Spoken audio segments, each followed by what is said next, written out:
Қайырлы күн, құрметті ата-аналар, қал жағдайларыңыз қалай? Бүгін біз сіздермен бірге кезекті тікелей эфирімізді ашып отырмыз. Бүгін Алла қаласа бала тәрбиесіндегі көптеген ата-аналарды мазалайтын, көптеген ата-аналарды ойландыратын маңызды бір тақырыпты қозғағалы жатырмыз. Яғни балаға мотивация беру тақырыбы. Яғни қалай балаға мотивация береміз, қалай оның мотивациясын арттырамыз деген тақырыптарды Алла қаласа бүгін біздің орталықтың психологы Зейнеп ханыммен талдайтын боламыз. Қазір Зейнеп ханым маған тікелей эфирға запрос жіберу керек. Запрос жібергеннен кейін ақырын бастаймыз эфирді. Так, сұрақтарыңыз болса комментарийға жаза отырсаңыздар болады. Баладағы мотивация тақырыбы бүгінгі біздің тақырыбымыз.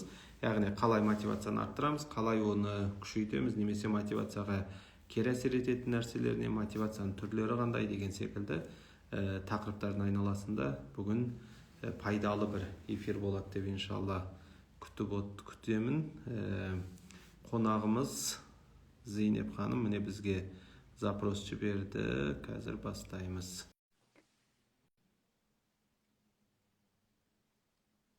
Так, Зейнеп ханым қазір қосылып жатыр.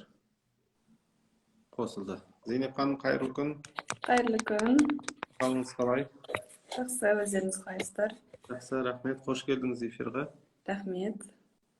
Зейнеп ханым, өзіңізді бір қысқаша таныстырып өтсеңіз, одан кейін ақырын мен сұрақтарымды бастаймын. Есімім Зейнеп Салтык, балалар психологымын.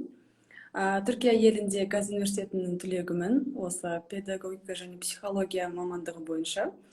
5 жылға жуық жылдай балалармен, ата-аналармен тікелей жұмыс істеп келе жатырмын. Жалпы балалардың даму деңгейлерін анықтау, олармен қалай қарым-қатынас орнату керек, бала тәрбиесі дегендей көптеген темаларды ата-аналармен бірге талқылап жүрміз қазіргі деңгейде. Зейнеп ханым, біздің эмпатия академиясының орталығымыздың мықты психологы, бас психологы. Бүгін біз Алла қаласа мотивация тақырыбын таңдадық, балада мотивация тақырыбы. Зейнеп ханым, онда біз ақырын сұхбатымызды бастай берейік. Әуелі мотивация дегеніміз не, сол жайында бір қысқаша айтып өтсеңіз. Мотивация дегеніміз ол жалпы адамды әрекет етуге итермелейтін күш болып есептеледі. Яғни бұл жерде әртүрлі негізі мотивацияның түрлері болады. Ішкі мотивация, сыртқы мотивация дегенде түрлері болады. Бірақ жалпылама айтқан кезде өзінің бір ниетін, мақсатын болады, оған қарай итермелейтін күш деп аталады мотивация дегеніміз. Жалпы негізінде мотивацияның адамда ояну үшін 3 түрлі нәрсе керек. Мотивация болу үшін бірінші кезде адамда мақсат болу керек. Яғни не жасағысы келіп тұр, не ортаға шығарғысы келіп тұр. Бірінші кезде осы болу керек. Екіншісі болса, ол осы мақсатқа итермелейтін сенім.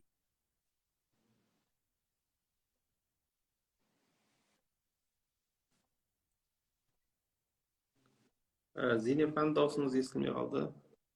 Қатып қалдыңыз ойдым. Кім қатып жатыр? Зейнеп ханым ба, мен бе?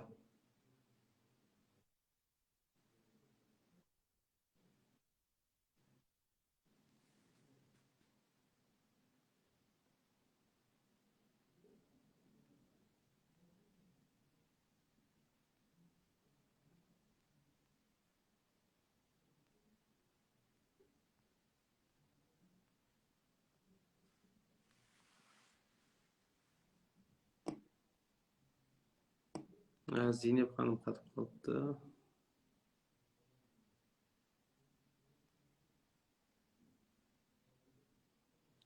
Зейнеп ханым интернетке байланысты кажется шығып кетті эфирден. Қазір қайттан қосылады. Қайттан қосылғаннан кейін тақырыпты жалғастырамыз Алла қаласа.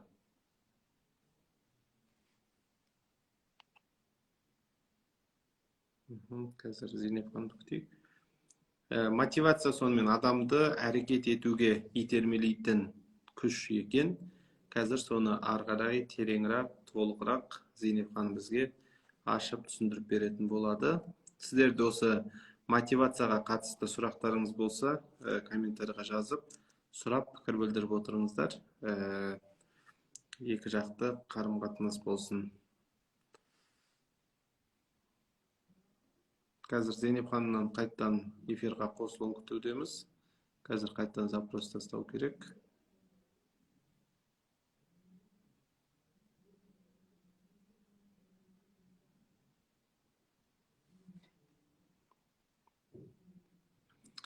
Так, Зейнеп ханым, бізге запрос тастап қосылғанға дейін мына жерде бірнеше сұрақ бар екен, соларға мен уақыт жоғалтпау үшін жауап беріп отырайын. Мен құмар ойынды қоя алмай жүрмін, не істесем болады дейді. Бұл енді біздің тікелей тақырыбымыз емес. Бұл жерде сізге ұсынысымыз арнайы психотерапевтарға барып, солар жеке қабылдауында болсаңыз пайдалырақ болады деп ойлаймын. Өйткені оның негізгі себебіне үңілу керек. Оның тіпті себебі балалық шақта жатуы мүмкін. Сол мәселелер бойынша бірінші сол мамандармен жұмыс істесеңіз дұрыс болады. Менің інім көп құтырады, не істесем болады дейді. Балалардың жасын жазу керек. Жасын жазбаған жағдайда сұраққа жауап беру қиын. Өйткені жасына байланысты жауап өзгереді. Кейбір жағдайда қалыпты деп айтуымыз мүмкін, ал кейбір жағдайларда оған байланысты арнайы кеңестер болуы мүмкін. Так, Зейнеп ханым, сіз бізді көріп отырған болсаңыз, эфирға қайттан қосылуыңызды сұраймыз. Эфир ашылмай жатыр, дей ме?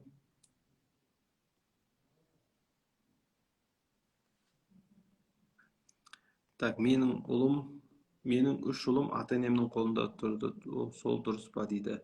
Енді жалпы алған кезде мен баланың әке-шешенің қасында өсуін қолдаймын, соны ата-аналарға көбінесе ұсынамын. Өйткені әрбір баланың өзінің әке-шешесінің қасында өсуі керек негізінен. Өйткені бала үшін жаңағы ата-әженің өзінің орны бөлек, әке-шешенің өзінің орны бөлек. Яғни біз әке-шеше ретінде ата-әженің махаббатын толық бере алмаймыз, яғни олар секілді біз балаларды жақсы көре алмаймыз.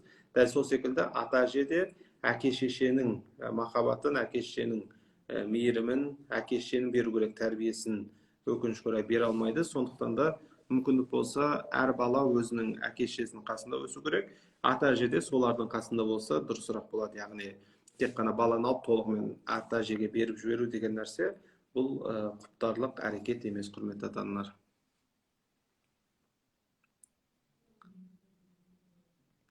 Үш жарым жастағы ұл бала өте қырсығады, мінез өзгеріп кетті, бірдеме айтсам құлап жылайды дейді. Бұл жаста өзі кризис 3 лет деп те айтып жатады. Бұл жаста бұндай әрекеттер болуы күтілетін нәрсе.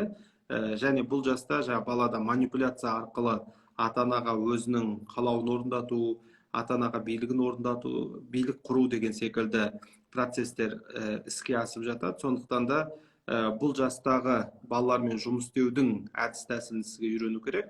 Бұған байланысты мен сізге ұсынысым YouTube каналымда қырсық балаларға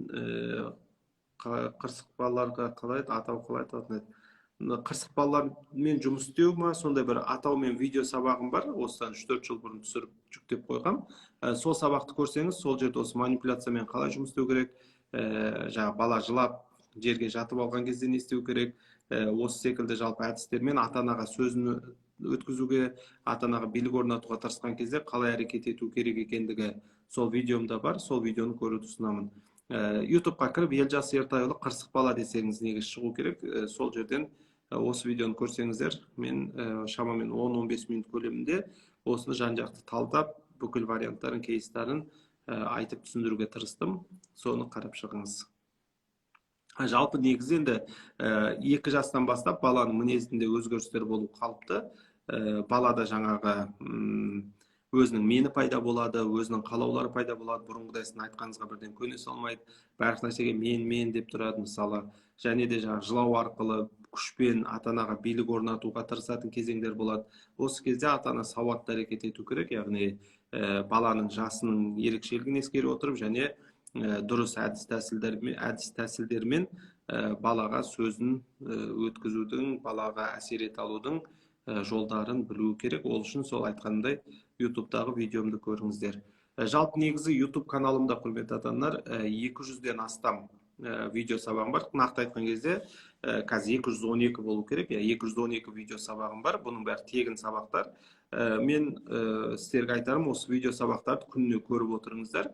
бала тәрбиесіне байланысты кәдімгідей бір ойларыңыз қалыптасып, көзқарастарыңыз қалыптасып, жалпы білімдеріңіз толыға түсетініне сенімдімін. Әсіресе мен ютубта бала тәрбиесіне байланысты ең қажетті фундаменталды тақырыптарды қоюға тырыстым. Сондықтан мысалы мен ата-аналарға мынаны ұсынамын, семинарларыма қатысқан ата-аналарға да жаңағы қала аралап жүрген кезде де ұсынатын нәрсем, күніне бір 10 минут бала тәрбиесіне байланысты 10-15 минут видео сабақ көруді өзіңізге кәдімгі күн тәртібіне енгізіп қойыңыз. Мысалы айталық, жаңағы сіз өзіңіз жаңағы күніне бір ютубқа кіріп, менің ютубтағы сабақтарымнан күніне біреуін көруді өзіңізге әдетке айналдырсаңыз пайдалы болады. Зейнеп ханым, қайттан қош келдіңіз. Мотивация деп жатыр едік. Сол жерден ары қарай жалғастырайық. Жақсы. Жалпы енді мотивация адамды әрекет етуге итермелейтін күш дедік, оған үш нәрсе керек дедік. Адамға біріншіден мақсаты керек болады, екіншіден ол мақсатқа жету жолында сенімділік қажет, үшіншіден керек нәрсе ол саналы әрекет ету, яғни өзі істейтін нәрсесін не үшін жасау керек екенін білу керек, түсіну керек. Кішкентай бала болса да, ересек адам болса да, осы үшеуісі болған жағдайда кез келген нәрсеге мотивациясы ашылады баланың. Енді қарайтын болсақ, айта беріңіз. Жалпы негізінде мотивацияның екі түрі болады. Ішкі мотивация және сыртқы мотивация болып екіге бөлінеді.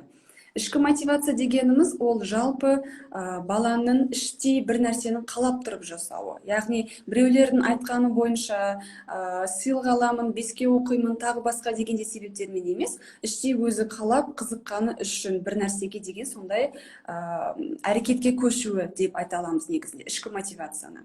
Ал сыртқы мотивация болса, бұл жерде ешқандай іштей бір қалау болмайды. Өзі істеу керек нәрсесін жасау үшін сырттай бір оған сырттай факторлар әсер береді. Мысалы, былай болуы мүмкін, бала сабақ оқысы келмейді, но ата-анасы оған, егер сен сабағыңды бітірсең, мен саған телефонды беремін, мультик қосып беремін, немесе тағы да басқа нәрселер болуы мүмкін. Беске оқысаң, мен саған телефон алып беремін дегендей, осындай сыртқы факторлар баланың мотивациясын оятады. Енді екі түрі бар, бірақ екеуісі де дұрыс деп айта алмаймыз біз. Мысалы, ішкі мотивацияда іштей қалады дедік, ал сыртқы мотивацияда, егер сыртқы мотивацияда берілген нәрсе ортада болмаса, яғни мысалы телефон берілмей, мультик көрсетілмей, немесе тағы да басқа нәрселер берілмеген жағдайда бала қайтадан мотивациясы төмендеп кетеді. Яғни сабақ оқысы келмейді, ата-анасын тыңдағысы келмейді деген сияқты.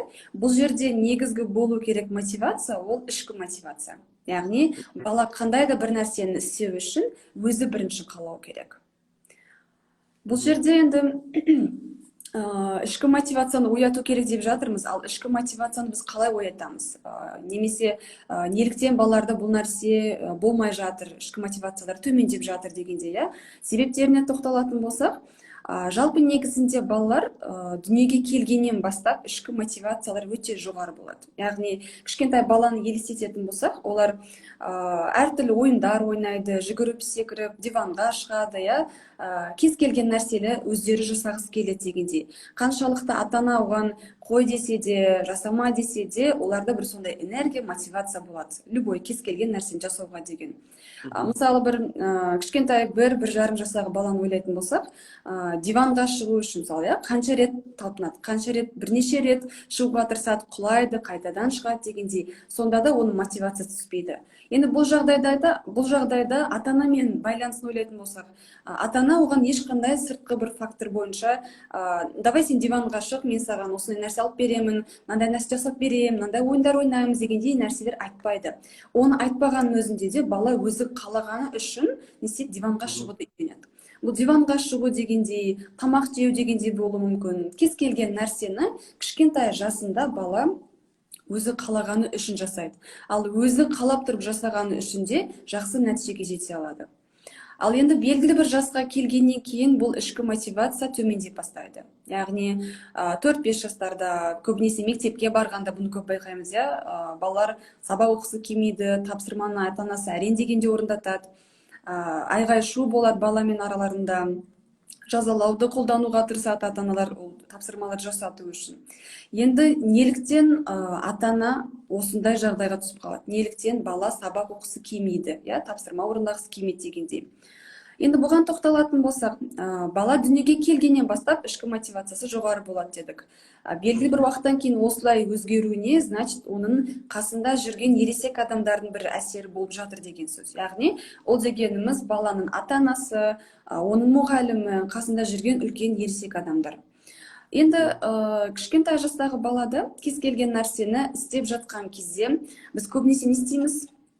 Жасама, құлайсың, төгесің, тағы басқа деген сияқты резко оны тоқтатамыз. Істеп жатқан іс-әрекетіне байланысты критика айтамыз, оны қабылдамаймыз істеп жатқан нәрсесін. И осы нәрсені істеп жатқан кезде белгілі бір уақытта баланың өз-өзіне деген сенімділігі төмендей бастайды. Яғни ата-анасы оның дүниеге келгеннен бастап самый сондай важный, маңызды адам ретінде қабылдайды оларды бала, оларды идеальный ретінде көреді, и олардың айтқандары да әрқашан дұрыс деп қабылдайды. Сондықтан ата-анасы оған құлайсың десе, белгілі бір уақыттан кейін ол шынымен де менің құлауым мүмкін, онда мен мына жерге шықпау керекпін, осы нәрсені жасамау керекпін деген сияқты автоматты тұрғыда сондай бір ой түседі өзіне, осы нәрсені жасамау керекпін деген нәрсе.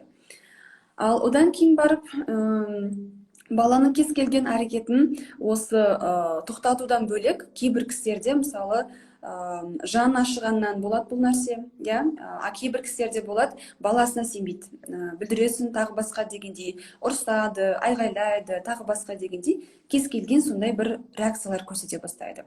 Бірінші себебіміз осы жалпы баланың мотивацияның төмендеуіне әсер еткен нәрсе. Ал екінші бір нәрсе ол ата-ананың баласына шектен тыс талаптар қоюы. Яғни бүкіл сабағыңды 5-ке оқу керексің, барлық адамдармен жақсы араласу керек, балам социальный болу керек, ашық ойын айта алу керек деген сияқты. Енді жалпылама айтамыз ғой, әр бала ерекше, әр баланың мінез-құлқы ерекше болады, оларға подход әртүрлі болу керек дегендей. Ал кейбір ата-аналар осы нәрсені ескермей, әр баласына бірдей қарым-қатынас орнатуға тырысады. Көбінесе не істейді олар? Жұрттың баласымен салыстырады, ол жасады ғой, сен не үшін жасай алмайсың, ол 5-ке оқып жатыр ғой, сен не үшін жасай алмайсың дегендей көптеген уже баласына талаптар қоя бастайды. Енді мысалы айтатын болсақ, бала көбіне тіл сабақтарында жақсы оқуы мүмкін, қазақ тілі, орыс тілі, ағылшын тілі дегендей. Ал ата-анасы не қалайды? Ол математикада да жақсы оқысын, барлық сабағы күшті болсын деп ойлайды. Енді өзінің істей алатын деңгейден жоғары деңгейде бір талаптар қойған үшін ата-анасы бала белгілі бір деңгейде уже мен и так та осы нәрсені жасай алмаймын, и так та менің қолымнан келмейді, оданша мен жасамай қояйын. Даже ол тек қана математика немесе тағы басқа сабақтарға оқуға деген ынтасы емес, жалпылама сабақтарға, мектепке деген ынтасы төмендеп бастайды. Мүлде оқысы келмейді. И осы себепті де мектепке барғысы келмейді, сабақ десеңіз қашады сразу, ата-анасын тыңдағысы келмейді, әртүрлі сылтаулар айтады. Темпераментіне байланысты біреулері айғайлап ұрсады анасына, әкесіне, кейбіреулері потом жасаймын қазір 1 минут деген сияқты уже не істейді, оны басқа бір уақытқа қарай итере бастайды. Өйткені жасағысы келіп тұрған жоқ. Жасай алатынына сенімді емес бала. Осы нәрселер әсер береді. Ал үшінші бір нәрсе ата-аналардың өтпей тұрып бір не істесек болады ма? Бір сұрақпен мен екінші мәселені аша түссек деп отырмын. Жаңа сіз деңгейінен жоғары жаңағы талап қояды деп жатыр, сол өте жоғары талап қояды деп жатыр. Енді шынымен де бұл ата-аналарда жиі кездеседі. Енді осы жерде бір мынандай ата-аналарда да сұрақ туындап жатқан шығар деп мен бөлдім сөзіңізді. Деңгейін қалай білеміз? Яғни менің қойып жатқан талабым баланың деңгейіне сай ма, емес па? Мысалы, мен оны қалай ажыратам деген сұрақ мазалап жатқан шығар деп ойлаймын ата-аналарда. Жалпы негізінде баланы тану мақсатында өткізілетін неше түрлі методикалар бар, диагностикалар бар. Баламен қарым-қатынас орнатпай тұрып, бірінші біз баламызды тану керекпіз. Темперамент, мінез-құлық ерекшеліктер деп жатырмын, немесе қай сабаққа, қай салаға деген икемділігін білу үшін біз оны тану керекпіз. Ал ол тануды кейде ата-ана ретінде өзіміз жасай алмаймыз. Ол жақынымызда болғандықтан бізге кейде идеальный болып көрінеді, кейде барлық нәрсені алатын сияқты көрінеді. И сондықтан біз не істейміз? Осы баланы тану мақсатында арнайы диагностика жасайтын, осындай әртүрлі методикалар өткізетін орталықтарға жүгіну керекпіз. Яғни, кәдімгі психолог мамандарына жүгініп, баланы тану мақсатында осындай әртүрлі методикалар өткізу керекпіз. Негізгі бұл баланың мықты жағы, әлсіз тұстары болсын, оларды тану мақсатында біздің орталығымызда, эмпатия академияда да көптеген методикаларымыз бар, осыларды жасап келе жатырмыз.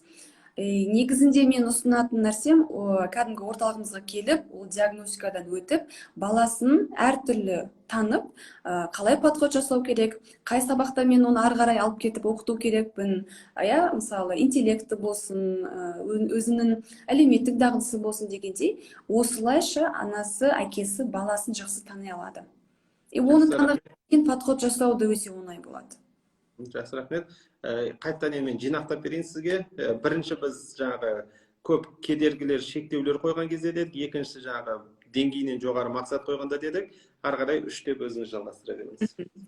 Ал үшінші нәрсе болса, бағана айтқан мотивацияның түрлері дедік, ішкі сыртқа. Үшінші біздің дұрыс емес әрекетіміз ол баламен қарым-қатынаста сыртқы мотивацияны қолдану. Яғни, ол өзі қалап тұрған кезде, одан сайын мен оның қалауында арттырайын деп ойлап, не істейміз? Сен осы нәрсені жақсылап жасасаң, мен саған телефон алып беремін, мен саған велосипед алып беремін, мен тағы басқа нәрсе жасап беремін дегендей, бірден балаға сырттай бір факторларды ұсына бастаймыз. Бала айтақта басында өзі қалап тұрады, бірақ қалағанының үстіне тағы да бір сондай күшті бір ұсыныстар түскен үшін, уже өзінің қалауы белгілі бір уақытта төмендей бастайды. Белгілі бір уақыттан кейін істейді, ол сабақ оқу керек. Сабақты оқыса мен білім аламын, ол менің болашақта мамандығыма әсер етеді дегендей нәрсені ойламайды. Оның бір мақсаты ғана болады, ол телефонға жету. Телефонды алу, ойындарды ойнау, немесе велосипедті алу деген сияқты. И сол нәрсеге жеткеннен кейін, сол аралықта, мысалы, 1 жыл бойы оқыды, жылдың аяғында әкесі оған телефон алып берем деді. 1 жыл бойы жақсылап оқу мүмкін, жылдың аяғында әкесі оған подаркасын алып береді. Бірақ ол сыйлықты алғаннан кейін, 1 жыл бойы үйренген барлық нәрсені бала ұмытып кетеді. Өйткені оның басты мақсаты сол сабақты үйрену емес, басты мақсаты ол телефонды алу болды. Енді осы даже қазіргі ата-аналарды қарайтын болсақ, көбінесе бұрындар мысалы 10-11 жастан бастап осындай нәрселерді айтып бастаса, қазіргі заманда 6 жаста, 7 жастағы балада кәдімгідей Android телефондары бар. Кәдімгідей өздерінің Instagram парақшалары бар, TikTokта жүреді, қолдарында сондай электронный гаджетпен жүреді көбінесе. И осы нәрсе қазіргі кішкентай жасынан бастап осылай жүріп үйренген бала келесі жылы тағы да басқа нәрсе сұрай бастайды. Телефоннан жоғары, басына телефон сұраса, потом компьютер, потом тағы басқа деген сияқты. И одан кейін баланың ата-анасы баласының қалап жатқан нәрселерін уже ала алмайтын деңгейге жетеді. Уже білмейді қандай сыртқы факторлар қолдану керек, мен қалай мотивациясын оятамын деген нәрсені білмейді. Біз негізі осы нәрсені байқамай тұрып жасаймыз. Өйткені біз енді белгілі бір жас ерекшелігі бойынша ересек адамдарда ішкі мотивация төмендеп кетсе, өзін сыртқы мотивация арқылы бір нәрсе жасауға итереді. Мысалы айтатын болсақ, егер өзінің мамандығын ұнатпайтын болса, жұмысын ұнатпайтын болса, ақша табу керекпін, жұмысқа бару керекпін деп ойлайды. Ол үшін ол бір сыртқы мотивация. Немесе баланы ойлайтын болсақ, ол егер мен сабаққа бармасам, мұғалім ұрсады, ата-анам ұрсады деп ойлайды, мектепке барады мысалы. Осындай сияқты нәрселер уже белгілі бір деңгейде баланың автоматты тұрғыда өмірінде кез келген нәрсені тікелей өзі қалағаны үшін емес, басқалар қалағаны үшін, немесе тағы басқа маған бір нәрсе берілу керек, мен тағы басқа нәрсе алу керекпін бұның нәтижесінде деген оймен әрекет ете бастайды. Сондықтан осы нәрседен жасалынбау керек нәрселердің ішіне жатады. Енді ата-ана тарапынан айтып жатырмыз, бірақ бұл жерде бағана мысалы айтып жатырмыз, мектепте тоже балалардың көбінесе осындай проблемалар шығады деп. Енді мұғалімнің қандай әсері болады осы темаға? Оқу, енді мектеп жасындағы балаларда көбінесе кездесетін проблемалардың біреусі сол оқуға деген ынтаның төмен болуы. Енді мұғалім осы үшін не істей алады? Қандай әрекеттер балаға әсер беріп жатыр? Оларға тоқталатын болсақ, жалпы негізінде бала бірінші сыныпқа, мектепке бастамай тұрып, ішкі мотивациясы жоғары болады. Мен мектепке барамын, жаңа достар болады ол жерде, новый нәрсе үйренемін деген сияқты. Өзіндегі сол мотивациямен мектепке барады. И ол мотивацияны көрген мұғалім өзінде де мотивация оянады, не істейді? Ол өзінің саласы бойынша баланы оқытуға тырысады. не істейді? Мысалы, бірінші күні барды бала, айтайық, мұғалімі 2 күндік сондай бір тапсырма берді үйге. Бала үйге барып, қуанып, күштілеп оны жасады. Келесі күні 3 беттік тапсырма берді. Бала үйге келіп, тағы нормально все барын жасап келді. Ал біртіндеп уже мұғалім баладағы осы мотивацияны көргеннен кейін істейді, тапсырманың санын арттыра бастайды. Одан сайын қиындатады, одан сайын көп нәрсе үйретуге тырысады. Өйткені өзінің тарапынан қарайтын болсақ, бала ашық болып тұр, бала үйренгісі келіп тұр, онда мен беру керекпін, тоқтамай всегда беру керекпін деген нәрсе болады. Ал белгілі бір деңгейден кейін бала уже 8 беттік, 10 беттік тапсырмаларды жасау керек екенін көрген кезде шаршай бастайды. Уже жасағысы келмейді. Өйткені оның энергиясы максимум 5 бетке жетсе, қазір оның мұғалімі одан 10 беттік бір нәтиже күтіп жатыр. Мұғалім оны берген үшін не істейді? Ата-ана да бұл жерде ешқандай бір сұрақ белгісі оянбайды. Не үшін осындай беріліп жатыр? Берді ма, осыны жасату керек деп баланы қинап, біріншіден позитивный подход жасауға тырысады. Давай жасаса, мен мынандай алып берем дегендей. Ол өтпесе, потом уже негативныйға көшеді. Егер оқымасаң таяқ жейсің, тағы басқа дегендей сөздерді қолдана бастады балалар, я, ата-аналар. Вот осы позитивный, негативный дегендей уже сыртқы факторларды қолдана бастайды ата-анасы. Яғни бұл жерде болу керек нәрсе. Ата-ана болсын, мұғалім болсын, баладан өзінің деңгейіндегі нәрселерді күту керек. Одан көп нәрсе емес. Я, бала ол ашық болады, ол үйренгісі келеді, білгісі келеді, қызығушылық деңгейі өте жоғары болады. Бірақ бұл дегеніміз балаға көп нәрсені бере беру, үйрете беру деген нәрсе емес. Егер көп беретін болсақ, оны уже энергиясы төмендеп, ешқандай нәрсеге сондай мотивациясы болмайды. Жалықтырып аламыз ғой былайша айтқан кезде.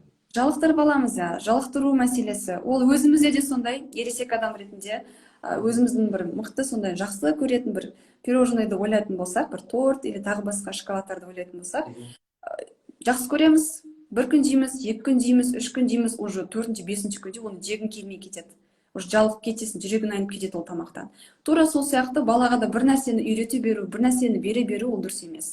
Ол жерде бір білу керек та, бала все жетті ма, жетпеді ма, тағы басқа, может, басқа нәрсе қолдану керек, басқа нәрсе, басқа жолмен үйрету керек дегендей.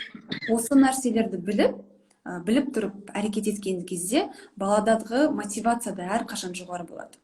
Бұл ата-аналарға да оңай, өйткені қазіргі таңда олар көбінесе өздері кәдімгідей баланы қинап, отырғызып, дәптер кітабын ашқызып, сабақ оқытуға тырысады. Бұл баламен біріншіден ата-ананың қарым-қатынасын түзетеді, эмоциональный байланысқа кері әсерін береді бұл нәрсе. Екіншіден, бала шаршайды, мотивациясы төмендеді, анасы, әкесі тоже самое, оларда да энергия түсе бастайды. И сөйтіп араларында всегда бір қақтығыстық болады. Ата-ана ұрсады, бала қырсығады дегендей, олардың қарым-қатынастарына кері әсер беретін нәрсе бұл негізі. Не балаға пайдасы жоқ, не ата-анаға пайдасы жоқ, былайша айтқан кезде. Екі жақты да шаршататын нәрсе негізі бұл. Тамаша. Аха. Төртіншісі бар ма, әлде келесі сұрақ өте берейін бе? Келесі, өте беріңіз. Жақсы. Енді біз сізде жаңа болмау керек нәрселерді айттыңыз ғой, қазір ата-аналардың жасайтын қатесі немесе кері әсер ететін нәрселер. Енді болу керек нәрсеге көшсек, яғни мотивацияны арттыру үшін не істейміз? Мына комментарийларға да мен бүйтіп қарап отырмын. Сұрақтар сол бағытта келіп жатыр. Яғни сабаққа қызығушылығын қалай арттырамыз, мотивациясын кітапқа қалай қызықтырамыз деген секілді. Сол болу керек нәрселерге тоқталып өтсек. Енді болу керек нәрселер, біріншіден итак істемеу керек дегендей нәрселерді айттық. Ал болу керек нәрсе ол ең бастысы баланы бар болмысымен қабылдау. Қабылдау дегеніміз не ол? Мысалы, қабылдау сондай абстрактный бір сөз болған үшін кейде ата-аналар бұны түсінбей кетеді. Қабылдау дегеніміз, мысалы, егер сіздің балаңыз белсенді болса, оған тыныш тұр, бұзықтық жасама, жүгірме, тағы басқа дегенде сөздер айтпау. Немесе өзі спокойный бала болса, мысалы, сабақ оқитын кезде кішкене баяу әрекет ету мүмкін, ол оның мінез-құлық ерекшелігі де болуы мүмкін. Ол кезде де баласына қайта-қайта тез бол, мен сенімен отырамын ба, мен басқа да жұмыстарым бар ғой дегендей сөздерді қолданбау. Ал бұны біз қалай білеміз? Бағана айтқандай, арнайы психолог маманы жүгініп, арнайы сондай методикалар өткізу арқылы білеміз. Біріншіден қабылдау процесі болу керек. Екінші нәрсе ол баланың сенімділігін арттыру. сенімділігін арттыру кез келген нәрсеге оның күші жететінін, қолы жететінін, соған сену керек бірінші бала. А бала бірінші сену үшін ата-ана өзі баласын сену керек. Менің балам что-то білмейтін сияқты, оны түсінбейтін сияқты, оқи алмайтын сияқты дегендей ой ата-ананың өзінде болса, бала не істесе де бәрібір ол сабақты ұға алмайды. Бәрібір де ол сабаққа деген ынтасы ашылмайды. Сондықтан ата-ана баласын сенімділігін арттыру керек. Ал бұл сенімділікті арттыру деген енді ол үлкен тема негізінде.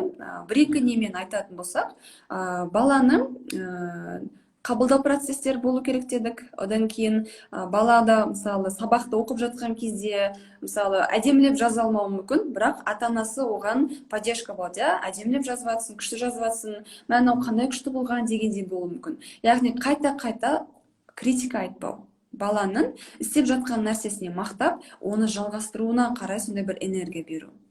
Екінші нәрсе осы. Үшінші нәрсе бұл сенімділікке әсіресе тоже бір-бірімен байланысты. Ол баланың самостоятельный болуына әсер беру. Яғни бұл дегеніміз оған жауапкершіліктер беру. Үйде, сыртта, мектепте болуы мүмкін. Қандай да бір ортада баланың жауапкершіліктері болу керек. Егер де ол үйдегі мысалы бөлмесін жинайтын ата-анасы болса, немесе үйде тек қана келеді, жатады, ойын ойнайды, басқа ештеңе жасамайды. Мектепте қиналып тұрып оқиды дегендей. Ешқандай баланың өзіне бір жауапкершілік болмаса, ол бала есеймейді. Әрқашан өзін кішкентай көреді, менің қолымнан келмейді, мен әлі кішкентаймын, жасай алмаймын деген сияқты. Сондықтан ата-аналарға айтарым, үйде бала қанша жаста болса да, баланың жас деңгейіне, жасына сай жауапкершіліктер берілу керек. Бөлмесін жинау, үйдің тазалауына көмектесу, мусор төгіп келу, бізге кішкентай сияқты көрінеді. И так-та балам шаршап келеді, или ол жасай алмайтын шығар, дұрыстап жасамайды ғой, шала жасайды ғой дегенде ойлаймыз. Бірақ керісінше баланың осы нәрселерді жасауына мүмкіндік беру керек. Осыны жасаған кезде баланың сенімділігі артады, өзіне деген. Вот мен осы нәрсені жасап көрдім, жасай алады екенмін, знаете, мен басқа нәрселерге де қолым жетеді, күшім жетеді дегендей, уже өзіне сондай бір ой сүйетін болады. Одан кейін барып баланың өз-өзін тануына көмектесу керек. Яғни тек қана біз ата-ана ретінде баламның мықты жағы осы, әлсіз тұсы осы деп қана айтып қоймаймыз. Өйткені егер сырттай мысалы бала математиканы жақсы оқымаса, сыртта оның достары, мектептегі апайлар, ағайлар, тағы басқа біреулері оған критика айтуы мүмкін. Не үшін оқымайсың, не үшін түсінбейсің деген сияқты. Қаншалықты біз баламыздың гуманитарный салаға икемді екенін біліп тұрсақ та, басқалар да осы нәрсені айтуы мүмкін. Не істейді ол кезде бала өз-өзін қайтадан уже сенімсіз сезіне бастайды. Сондықтан біз ғана баланы танымай, баланың да өз-өзін тануына көмектесу керекпіз. Вот, мықты жақтарын осындай, сенің әлсіз тұстарын осындай деген сияқты. И көбінесе акцентті біз мықты жақтарына қою керекпіз. Былайша айтқан кезде, мен сіздің сөзіңізден түсінгенім бойынша, мотивация мен өзіне сенім екеуі бір егіз ұғым деп айтуға болады ғой, екеуі бір-бірін толықтырып отыратын нәрсе, Ал ең соңғысы болса, ол бізде балаға мақсат қоюды үйрету. Яғни кішкентай бала нені не үшін жасау керек, қашан жасау керек дегенді кейде түсіне бермейді. Сондықтан біз мектепке барып жүр, бірақ не үшін барып жүр? Даже кейбір кезде ата-ана өзі білмейді. Мектепте жаратылыстануды оқып жатырмыз, тарихты оқып жатырмыз, бірақ бұл бізге не үшін керек, ата-ананың өзі білмейді. Енді ата-ана түсінбесе, әрине бала да түсінбейді. И баланың ойында, жалпы кез келген адамның ойында мындай нәрсе бар. Мен не нәрсені не үшін жасау керекпін, оны білу керекпін. Егер білетін болса, ол кезден мақсат қояды, оған қарай талпынады, жасауға тырысады. Ал егер де оның себебін білмесе, ол түкке жарамайтын, керек емес нәрсе сияқты қабылдайды оны. Сондықтан баламен қарым-қатынаста біз нені не үшін жасау керек, балаға түсіндіру керекпіз. Кішкентай түсінбейді-ау дегендей сөздермен емес, кәдімгідей мысалы, қазіргі сен осы оқыған сабақтарын болашақта сенің мамандығына керек болады деп мысалы, баламен сөйлесуге болады, сен қандай мамандық таңдағың келеді, кім болғың келеді мысалы. Көбінесе негізі айтады, бұлар сұралады. Бірақ не үшін екен емес, просто ата-ананың или үлкен ересек адамдардың өзіне қызық болғаны үшін сұралатын нәрселер. Ал бұл жерде негізінде кәдімгідей маңызды бір нәрсе жатыр. Осыны сұрап, балаға кәдімгідей сабақтарды не үшін оқып жатыр, мектепке не үшін барып жатыр, немесе үйде мысалы бөлмесін не үшін жинау керек, не үшін таза болып жүру керек, бұның барлығын түсіндірген кезде баладағы ішкі сондай мотивация да оянатын болады. яғни біз көбінесе ата-аналар жаңағы түсіндіріп отырғымыз келмейді ғой, өйткені бұның бәрі жаңағы түсіндіру деген сөз кемінде бір 10-15 минут уақыт жұмсау деген сөз ғой баламен отырып мысалы, иә. А бізге бүйтіп хайп деп ұрсып жаңағы не істей салу, мәселені шеше салу көбінесе оңай болып көрінеді. Сөйтіп біз байқамай керісінше балаға зиян тигізіп жатырмыз да, кажется. Иә. Сол үшін бұл жерде баламен бұл именно осы нәрселерге мән беретін болсақ, баладағы сол ішкі мотивация оянатын болады. Ал айта беріңіз. Ал егер де вот сіз айтқандай көбінесе олар именно проблема ортаға шыққан кезде ғана әрекетке көшетін болса, онда ол мен жұмыс жасау уақыты ұзағырақ болады. Может, қазір мысалы сіздерге бір ай, 2 ай, 3 ай керек болуы мүмкін осы нәрсені қалыптастыру үшін балада. Ал проблема шыққаннан кейін ол 1 жыл, 2 жылдай шешілмейтін сондай ұзаққа созылуы да мүмкін. Сондықтан алдын алып біз сондай нәрсеге, сондай неге жетпей, алдын ала осындай нәрселерді жасайтын болсақ, баламен қарым-қатынасымыз дұрыс болады, баланы оқуға деген ынтасы ашылады. И бұл нәрселерді мұғалімдер де міндетті түрде білу керек. Тек қана ата-ана ғана біліп қоймай, өйткені енді мектептегі қызығушылық дегеніміз тікелей ол енді мұғаліммен де байланысты. Сондықтан осы нәрселерді мұғаліммен де сөйлесу керек. Тамаша. Зейнеп ханым, мына жерде бір комментарий сізге тікелей келді, сол үшін оқып берейін, рұқсат етсеңіз. Ақтаудан келген біздің ата-ана, баласын алып келген ата-ана комментарий жазыпты. Зейнеп апай, Сұлтанбейде көп өзгеріс бар, Сұлтанбей Ақтау қаласынан. Сіздің орталығыңызға үлкен рахмет дейді. Есіңізде ме Сұлтанбей? Иә, әрине есімде. Өте керемет, энергичный бір баламыз еді. Өте қуаныштымын. Вот осы жерде көріп жатырмыз ғой. Арнайы осындай мамандармен жұмыс жасаған кезде оның нәтижесі ерте шығады. Ата-ана да, бала да осындай қуаныштарын бөлісіп жатыр. Өте қуаныштымыз. Енді арғы жалғастырып, енді мына баладағы мотивацияға ата-ананың өзінің жеке өмірге деген мотивациясының әсері қаншалықты, немесе ата-ананың жаңағы түңіліп, бәр нәрсеге жаман қарап, пессимистік көзқараспен жүруі баланың мотивациясына кері әсер етуі мүмкін ба? Осы жайлы ойыңызды айтсаңыз. Әрине әсер береді. Өйткені бағана айтқандай, бала ата-анасын идеаль ретінде қабылдайды. Егер ата-ананың өмірге деген энергиясы болмаса, ресурс жақсы деңгейде болмаса, бала да ата-анасы өмірге қалай қарап жатыр, қандай көзбен қарап жатыр, өзі де солай қарап бастайды. Сондықтан біз бала деп жатырмыз, бірақ баладағы сол энергия мотивацияны ояну үшін біріншіден әкесі мен анасында сол энергия болу керек. Яғни не істеу керек? Өздері жеке өмірлерінде қандай нәрседен энергия алады, немен айналысқан оларға ұнайды. Бірінші өздерін толықтыру керек, ал одан кейін барып балаға да сол энергияны арттыру, мотивацияны арттыру жолында көмек бере алады. Яғни бұл тура не сияқты? Чайник пен чашка сияқты. Чайник ата-ана, чашка бала, чайник толмай, чашка толмайды. Тура сол сияқты ата-ана бірінші өзіне мән беру керек. Вот мен бүкіл уақытымды и так та балаға беріп жатырмын, бәрібір де баламды ешқандай нәрсеге өзгермей жатыр деп айтатын аналар, әкелер өте көп. Бұл жердегі проблема тек қана балаға бермей, сіз бірінші өзіңізде болу керек ол энергия. Ол болса, и так біріншіден бала сізден көреді, соны қайталайды. Екіншіден қарым-қатынасыңыз дұрысталады, и баланың де өзінде автоматты тұрғыда энергиясы, мотивациясы оянады. Яғни былай айтқан кезде біз баланы кітап оқуын, білімге құштар болуын, мотивациясы болуын қалайтын болса, онда бірінші өзіміз кітап оқығымыз келіп тұру керек қой, өзіміз кітап оқып балаға бұны көрсететін болсақ, балаға да бұл міндетті түрде әсер етеді деуге болады. Енді мына ата-аналардың сұрақтарынан кішкене нақтырақ бір кейс ретінде қарастыратын болсақ, сабаққа қызығушылығын қалай арттырамын дейді. Енді осыны бір кейс ретінде сабаққа қызығушылықты бір мысал ретінде түсіндіре аласыз ба? Енді сабаққа қызығушылық әр бала әрқалай болады дедік. Біреусі болады қазақ тіліне қызығады, біреусі болады қызықпайды, мысалы. Біріншіден бұл жерде біз баланы танимыз дедік. Мысалы, балалардың сабақ оқу процесінде қабылдау каналдары болады. Мысалы, кейбір балаларға сіздер ауызша түсіндірген кезде, мұғалім ауызша түсіндірген кезде керемет түсініп, ол сабаққа деген қызығушылығы артуы мүмкін.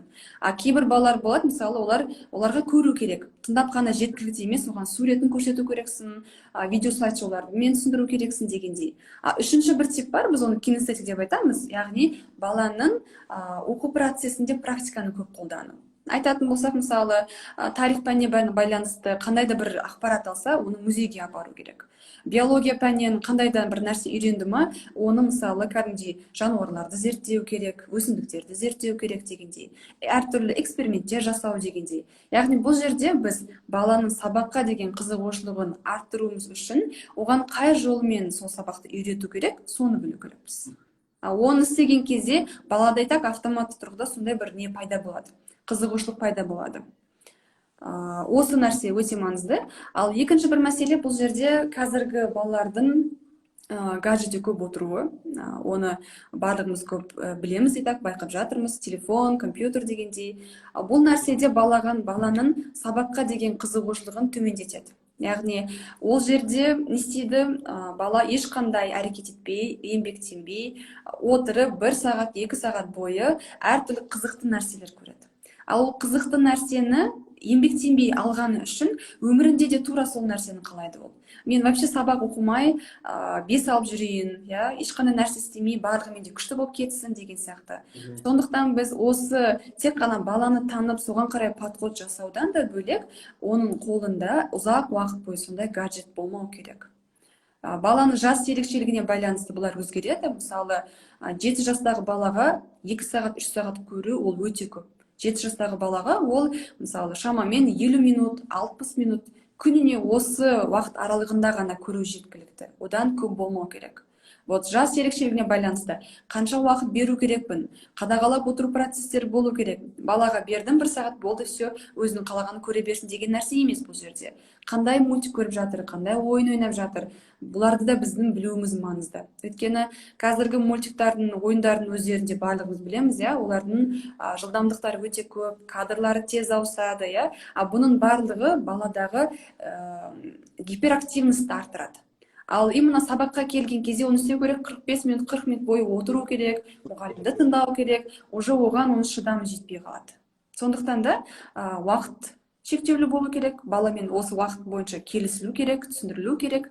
Екіншіден, не көріп жатыр, соларды қадағалап отыру керекпіз. Жақсы, рахмет. Енді мен кішкене тақырыптан шығын қарап барып сұрағым келіп отыр. Мына оқырманнан да сұрақ түсіпті, сонымен байланыстыра отырып. Отбасында бәрі бірге күнде орындау керек, әдет ғұрыптар бар ма дейді. Яғни отбасында істелу керек. Енді мен осыны байланыстыра отырып, сізге сұрақты былай сұрағым келіп отыр. Әрбір ата-ана бала тәрбиесінде ескеру керек 3 қағида айтсаңыз. 3 қағида. Біріншісі ол баласын бар болмысымен қабылдау, мінез-құлық ерекшеліктер бойынша. Екіншіден, ескеру керек нәрсесі ол өзіндегі ресурс, өзін қабылдап қана қой жеткілікті емес, ары қарай қарым-қатынасты орнату үшін өзіне энергия керек біріншіден. Екінші нәрсе осы. Ал үшінші нәрсе, негізі біріншісімен де байланысты, ол балаға критика айтпау, баланы басқа біреумен салыстырмау. Осы үшеуісін айтар едім. Жақсы, тамаша. Енді қазір Зейнеп ханым, Рамазан айындамыз ғой, оразадамыз. Өзіңіздің алғашқы оразаларыңыздан бар қызықты бір естелік бөліссеңіз, қандай қызықты жағдай болды?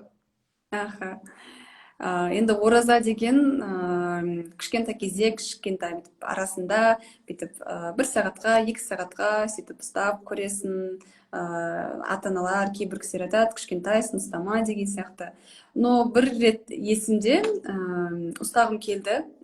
Сонда енді именно Рамазан айында барлық үлкен ересек адамдар ұстап жатыр. Қатты ұстағым келіп, ұстаған едім, бірақ уже бірнеше сағат өткеннен кейін қарным ашып, бір нәрсе жегім келіп тұр, бірақ уже ұстаймын деп айтып қойдым. Ешкімге көрсетпей, ол кезде мектептің артқы бір бақшасы бар еді. Сол жерге барып, кәдімгідей тамақ жегенім есімде. Потом ары қарай кәдімгідей бір оразаны жалғастырып жатқан сияқты көрсеткем, мен аузым берік ұстап жатырмын деген сияқты. Сондай бір нәрсе болған едім, қызықты. Сол бір күшті бір естелігім бар. Жақсы, тамаша. Енді Зейнеп ханым, сіз тұрмыс құрмаған арусыз, болашақта Алла қаласа тұрмыс құрасыз. Бізде аудиториямызда бойдақтықтар да бар, біздің сабағымызды көретін менің парақшама жазған. Сол кісілерге мен бір қатысты бір сұрағым келіп отыр. Болашақ жарыңызды таңдаған кезде, жалпы болашақ әкені таңдаған кезде, әкенің бойында болу керек қандай қасиеттер маңызды деп ойлайсыз? нені ескеру керек болашақ әкелер? Ең басты ескеру керек нәрсе ол ер кісіні таңдаған кезде де әйел кісіні жұбай таңдаған кезде болу керек нәрсе ол кісінің білімге деген ашық болуы, яғни ізденімпаз болу деп айтуға болады. Кез келген нәрсеге бір қалыпты оймен ғана өмір сүру емес, енді уақыт өте келе бізде де мысалы бұрында ойлайтын білетін нәрселеріміз қазір дамып өзгеріп жатыр дегендей, бірінші кезде осы нәрсені білу керек. Ал екінші нәрсе ол тек қана біліп қана қоймай, оны іс-әрекетке көшіре алатын ол ерік жігер. Яғни ол кісінің ерік жігері міндетті түрде жақсы болу керек деп ойлаймын. Біліп, оқып, ізденіп, кейіннен осы нәрсені іс-әрекетке көшіре алатын адам болу керек деп ойлаймын. Ал үшінші нәрсе ол эмпатиясының жақсы деңгейде болуы, яғни жанашырлық, мейірімділік деңгейі. Бұл тек қана өзінің мысалы баласына, жұбайына дегендей емес, жалпылама кез келген адаммен қарым-қатынасында эмпатиясы жақсы деңгейде болу керек деп есептеймін. Тамаша, сізге көп рахмет. Құрметті ата-аналар, Зейнеп ханым ерік жігер деп қалды. Осы ерік жігер мотивация тақырыбы бойынша Зейнеп ханым өзінің парақшасында, Instagram парақшасында осы стористарда күнделікті мықты ақпараттар бөлісіп жатыр. Сіздерге ұсынысым Зейнеп ханымның да парақшасына өтіп, Зейнеп ханым парақшасына жазылып қойыңыздар. Сол жерден күнделікті стористарда осындай пайдалы мықты ақпараттар аласыздар. Зейнеп ханым, бір-екі сұрағым қалды, сонымен ақырын эфирді аяқтаймыз, 1 сағатқа уақытымыз жақындап қалды. Бір енді сіз ана тақырыбын көп қозғап жүрсіз ғой, яғни бала тәрбиесінде ананың рөлі деген тақырыптарды. Сол ананың рөліне қысқаша бір тоқталып өтсеңіз, одан кейін аналарға бір лайфхак ретінде бір 2-3 лайфхак бөліссеңіз. Енді бізде 70-80% аналар бізді көріп отырған. Не үшін мен ана темасынан бастадым? Өйткені бала дүниеге келгеннен бастап ең бірінші жақын танитын адам, қарым-қатынас орнап жатқан кісі ол анасы. Яғни егер де ол анасымен бастапқы кезде дұрыс қарым-қатынас орната алса, кейіннен ол әлеуметтік ортада басқа адамдармен де қарым-қатынасы жақсы деңгейде болады. Сондықтан жалпы аналарға айтатын нәрсем ол кішкентай кезінен бастап балалармен көп сөйлессін, көп құшақтасын, ой еркелеп кетеді, тыңдамай қояды, тағы басқа болып кетеді дегенде ойламай, бүкіл бар жан махаббатын беру керек. Онымен уақыт өткізу керек. Енді кішкентай баланы ойлайтын болсақ, ол итак та ата-анасымен, көбінесе анасымен бірге жүреді, анасымен. Қандай да бір нәрсе болса, ол анасына келіп жылайды, анасынан көмек сұрайды дегендей. Сондықтан айтарым, осы именно мысалы туғаннан бастап, әсіресе 2 жас, 3 жасқа дейінгі кезеңде, именно баладағы осы мотивация темасымен де байланысты негізінде. Сонда ерік жігерінің дамуы, мотивацияның артуы, сенімділігін артуы үшін ол ең бастысы анасымен қарым-қатынас дұрыс болу керек. Басқа біреуге қалдыру, немесе ертерек, мысалы кейбір кісілерде болады, жұмысқа шығуым керек деп, оларды баланы қалдырады, ертерек дайын емес баланы садикке жазып қояды дегендей. Сондықтан айтатын нәрсем ол 2 жасқа дейін толықтай бала анасымен бірге жүрсе жақсы.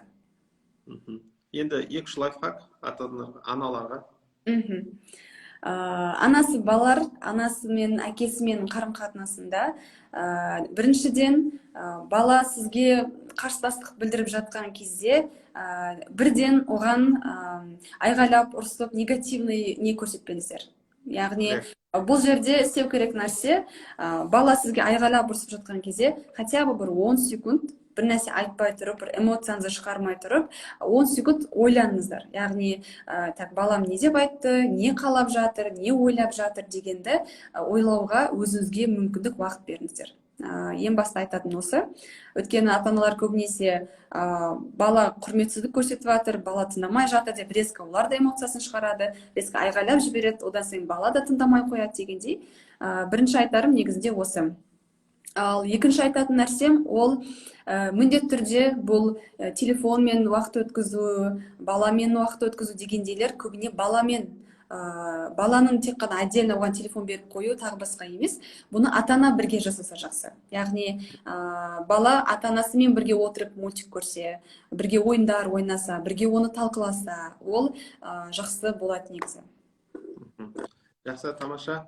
Зейнеп ханым, сізге көп рахмет. Сізге де рахмет. Уақытыңызды бөліп бізге эфирға қосылғаныңызға. Құрметті оқырмандар, мына жерге мен комментарийға жазып қойдым Зейнеп ханымның парақшасын. Тіркеліп қойыңыздар, өкінбейсіздер, мен сіздерге гарантия беремін. Зейнеп ханым, енді өзіңіз оқырмандарымызға бір ауыз тілегіңізді айтсаңыз, сонымен эфирімізді аяқтайық. Осылай білімге ашық болғандары мен өте қуантып жатыр негізінде. Осы қасиетті Рамазан айында оразаларыңыз қабыл болсын, дұға тілектеріңіз қабыл болсын, өздеріңіздегі ресурс жақсы деңгейде болсын, балаларыңызбен қарым-қатынасыңызда әрқашан осындай ашық болып, балаңызға көмектесе алатындай деңгейде қарым-қатынастарыңыз дұрыс болуын тілеймін негізі жалпы. Ер кісілерге де, әйел кісілерге де жалпы өмірлерінде бақытты болуды тілеймін. Амин, айтқаныңыз келсін. Жақсы, рахмет. Бүгін өте пайдалы, өте керекті ақпарат алды деп ойлаймын ата-аналарымыз. Құрметті ата-аналар, сіздерге де уақыттарыңызды бөліп біздің эфирға қатысқандарыңыз үшін рахмет. Келесі эфирлерде кездескенше сау саламат болыңыздар. Зейнеп ханым, сізге де рахмет, сау болыңыз. Рахмет, сау болыңыздар.